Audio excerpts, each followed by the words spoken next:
Bismillah, Bismillah, Alhamdulillah, wassalatu wassalamu ala Rasulillah Muhammad bin Abdullah wa alihi wa sahbihi wa mawalah. La hawla wa la quwwata illa billah. Rabbi syrah li sadri wa yassir li amri wahdi qalbi wa saddid lisani bihaqqi nabiyyina Muhammadin sallallahu alaihi wa alihi wa sahbihi wa sallam. Ada satu pertanyaan ya, dari saudara Sanan ya, untuk kemudian beliau meminta dibuatkan video singkat untuk membahas sedikit tentang bahwa beliau atau saudaranya maksudnya itu menggadaikan emas ke Pegadaian ya.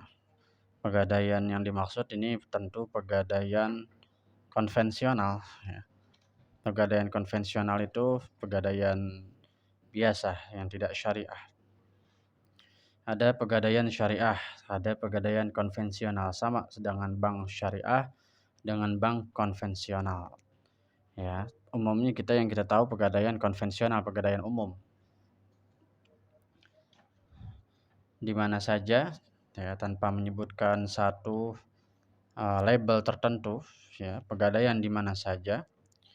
Apabila ada unsur mengambil untung, maka jatuhnya secara umum itu riba ya, jatuhnya secara umum riba. Dan apabila terjadi dua akad dalam satu transaksi ya, yang memungkinkan terjadinya celah riba, itu hukumnya haram ya. Tapi itu menurut satu pendapat ya, bahwa ada yang membolehkan, ada juga yang mengharamkan. Nah, untuk lebih jelas kita perlu kaji ya. Berdasarkan kajian dari saya punya bukunya nih ya, yaitu buku Harta Haram. Ini terkenal sekali ya, karya Dr. Erwandi Tarmizi ya. Kebetulan kita ini dekat sama Universitas King Saud, itu tempat beliau menimba ilmu dulu ya. Beliau Erwandi Tarmizi, doktor orang Riau, menimba ilmu di dasarnya di Universitas King Saud, itu di Pejaten, dekat dengan kita. Kemudian beliau melanjutkan syariahnya, kuliah syariahnya itu ke Riyadh ya, pusatnya di sana, sampai mencapai gelar doktor dan juga sampai mencapai gelar profesor. Baik, ini bermanfaat ya, saya kira bukunya, maka kita kaji, karena saya punya buku ini udah lama sekali, udah sekitar 5 tahunan atau 6 tahunan kalau nggak salah. Bagaimana sih cara kerja gadai emas? Nah, ini dalam kitab, dalam buku ya sebetulnya. Kita mengatakan buku buat yang bahasa Indonesia, sebenarnya kitab sama aja ya. Bagaimana sih hukumnya tuh cara kerja gadai emas ya? Kalau kita gadai emas, ini khusus emas dulu ya, sesuai dengan kasus biar gampang diserapnya. Cara kerja gadai emas tuh misalnya begini, seorang nasabah ya, kita nih datang ke salah satu bank syariah. Ya, ini di dalam buku ini contohnya ke syariah ya. Karena yang diharapkan memang terjadi transaksi syariah ya. Kemudian kita bawa batangan emas ya, satu batang tuh 25 gram atau berapa? 25 gram. Ya, kemudian ditaksir tuh harga. Ya, berapa nih? 1 gram tuh sekarang berapa? 500. Maka dikali aja tuh 25. Ya, 25 kali 5 udah berapa tuh harganya. Kemudian nanti 80% dari total tuh semua, total harga emas yang sudah ditaksir itu dikasih ke kita tuh ya. Itu akadnya namanya akad pinjam meminjam. Cuman emas itu hanya jaminan. Itu poin pertama. Jadi emas itu jaminan ya. Jadi bukan emas kita dibayarin, bukan. Emas itu jaminan ya. Yang namanya menggadaikan tuh kayak gitu ya. Apa saja, motor atau apa saja, atau BPKB atau surat tanah dan lain sebagainya ya. Jadi harga emas sekian ditaksir, kemudian 80%-nya dikasih ke kita. Itu akadnya akad dalam bahasa Arab namanya qard, pinjam meminjam ya. Lah kok nggak sesuai dengan harga emasnya? Iya, namanya pinjemin ya. namanya juga minjemin. Dari Pegadaian itu minjemin aja ke kita, cuman jaminannya emas begitu. Bukan nggak mesti emas harganya misalkan 10 juta terus dikasih 10 juta, enggak. Emasnya harganya 10 juta dikasih 8 juta nggak apa-apa, kan bukan dibayarin ya. Kan bukan dalam arti dibayari atau dalam arti, kemudian nanti dia ambil untung, ya. Itu yang pertama poinnya, ya.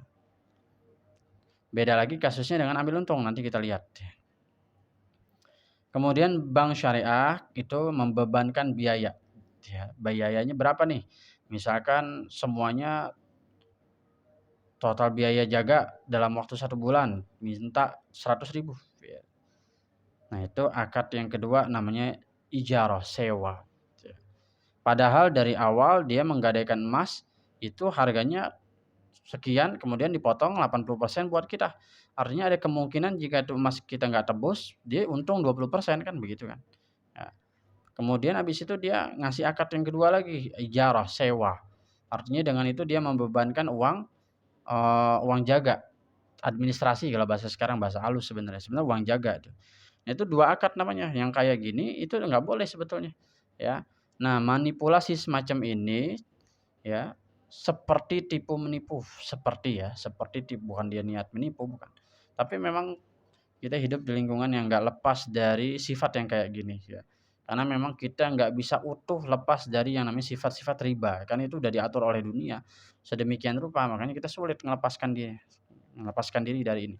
Ini kasusnya adalah seseorang menggadaikan emas di tempat pegadaian konvensional ataupun syariah, ya. Di syariah juga kalau kasusnya 2 akad ya sama aja kayak konvensional, ya judulnya doang syariah. Tapi ya kita bisa lihat, beberapa pendapat ya, pendapat Buya Yahya atau siapa saja atau ulama kita, ulama Ahlussunnah itu mengatakan baik bank syariah ataupun pegadaian syariah, masih banyak yang belum menerapkan prinsip syariah, banyak. Syariah itu hanya kesannya itu menarik jamaah yang islami aja itu. Itu kebanyakan seperti itu, ya. Ya, tapi bagaimana hukumnya dong kalau saya udah terlanjur kayak gitu? Ya, boleh, tapi kita harus tahu ilmunya kayak gimana, ya. Nah, itu yang pertama. Jadi akadnya itu akad dua. Dua akad. Yang pertama akad kita dipinjemin, akad qard, pinjam meminjam, karena sudah dipotong 80% itu ada kemungkinan dia untung 20%. Kalau kita nggak tebus itu emas, ya kan? Kan ada aja kasus kayak gitu. Yang kedua, dia membebankan uang jaga. Nah, itu dua akad itu nggak boleh, ya. Ini ada riwayatnya dari Amr bin As, "Idza hakamal hakim." Bukan yang ini tentang fatwa ya, tentang fatwa. Artinya begini, ada fatwa ulama yang membolehkan, ya. Ada fatwa ulama yang membolehkan. Kemudian muncul hadis di sini dari Amr bin As, "Idza hakamal hakim fajtahada tsumma asaba falahu ajran. Fa idza hakama fajtahada tsumma akhta'a falahu ajrun." Ya. Ada pihak yang membolehkan tadi itu 2 akad itu. Artinya boleh pegadaian ngambil untung di satu sisi, kedua juga, membebankan uang apa namanya, uang jaminan, bukan uang jaminan, uang jaga, ya. Itu ada yang membolehkan seperti semacam itu, ada fatwanya di sini, panjang lebar ya. Nah, itu bagi ulama yang membolehkan itu, jika fatwanya salah maka dia dapat satu pahala, pahala berilmu, pahala berijtihad. Ya memang keistimewaan buat ulama di situ. Tapi dikatakan di dalam buku ini itu perlu dikaji ulang pendapat semacam itu, ya. Perlu dikaji ulang. Karena Nabi ya, eee, mengharamkan terjadinya 2 akad dalam satu transaksi, ya.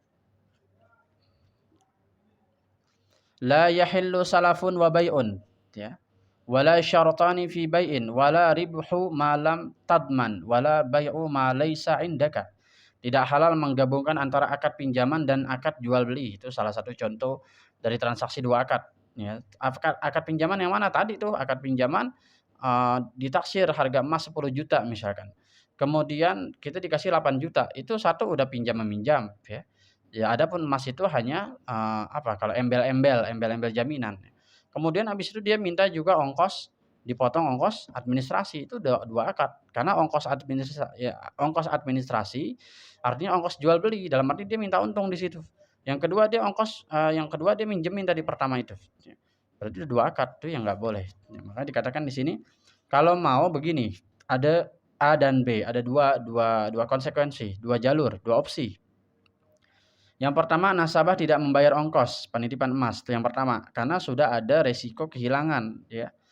Nah, cuma tidak dijamin oleh bank atau siapa saja atau pegadaian jika terjadi satu waktu barangnya rusak.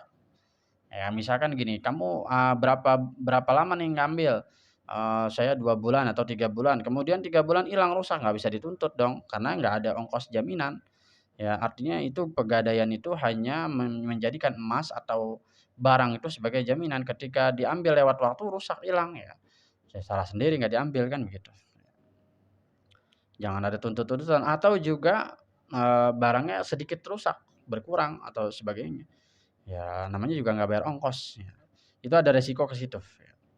Artinya sebatas amanah apabila ada terjadi apa-apa ya saling ridho resikonya di situ, yang pertama. Ya, jadi nasabah tidak membayar uang titip, ya. Yang kedua, nasabah memberikan ongkos sebesar biaya yang perlu, ya.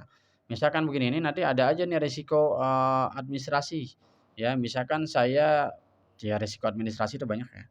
Saya harus menjaga ini, perlu kotaknya, perlu kamarnya, perlu apanya, perlu gemboknya dan lain sebagainya. Maka itu ada ongkos-ongkos itu dihitung-hitung berapa nih, 100.000 semua, nah itu, ya. Tapi dengan catatan bank tidak boleh mengambil 1 sen pun laba, tuh. Jadi kalau mau tadi harga emas berapa, 10 juta, kasih 10 juta semua, tapi kita bayar ongkos titipan, itu. Jadi opsinya 2, kalau bayar ongkos titipan, maka harga emasnya dikasih utuh. Kalau kalau harga emas dikurangin karena ada risiko kehilangan, maka harusnya tidak ada bayar ongkos. Nah, begitu. Nah, kasusnya saudara kita nih, saya menggadaikan emas ke Pegadaian, kemudian, emas itu ditaksir 5 juta, artinya saya dikasih 5 juta, nggak tahu taksirannya berapa.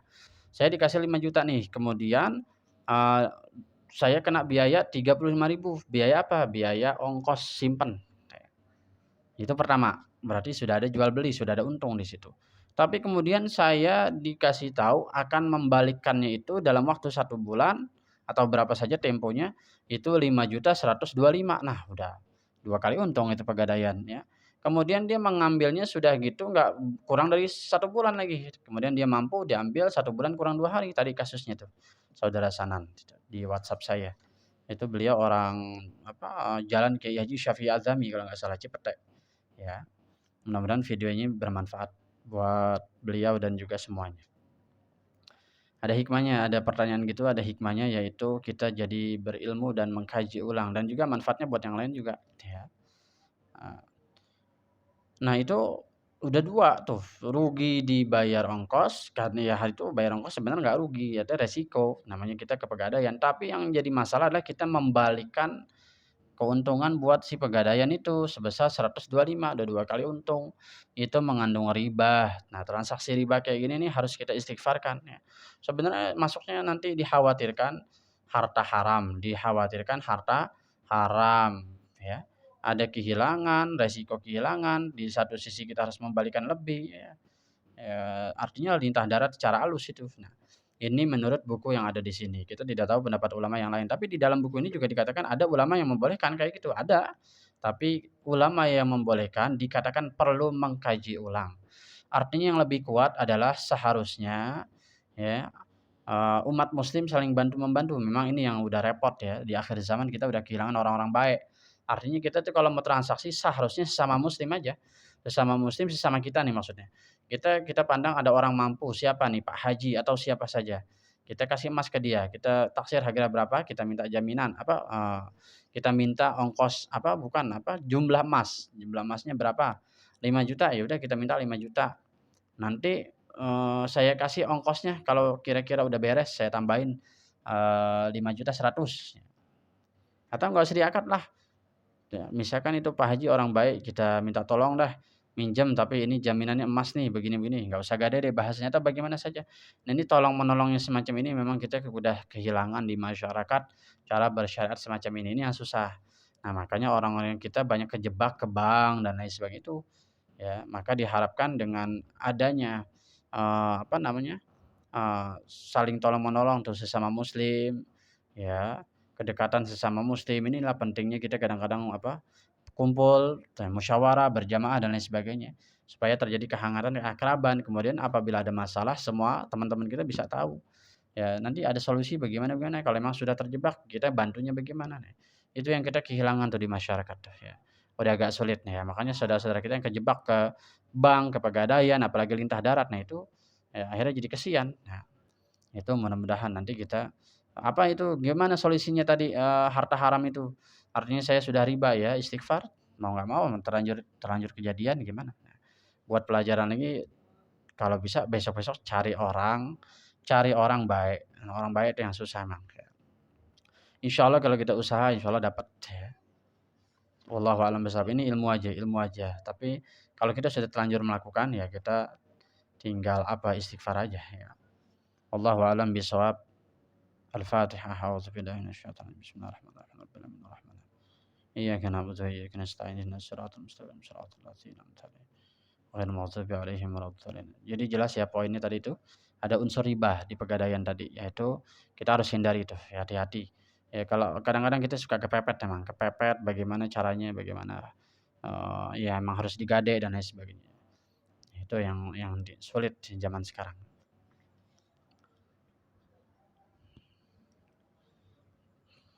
Ini di sini agak panjang, nanti ada jual beli kredit dan lain sebagainya, ya. Ada istilah-istilah yang langka, emang keunikan orang-orang mereka tuh, orang-orang kuliah di Saudi itu ya, dalam hal fikih syariat itu sangat luar biasa ya. Buku ini saya rekomendasi buat orang-orang, teman-teman yang masih muda sedang baca Harta Haram, Muamalat Kontemporer, Dr. Erwandi Tarmizi ya. Wallahu a'lam bishawab.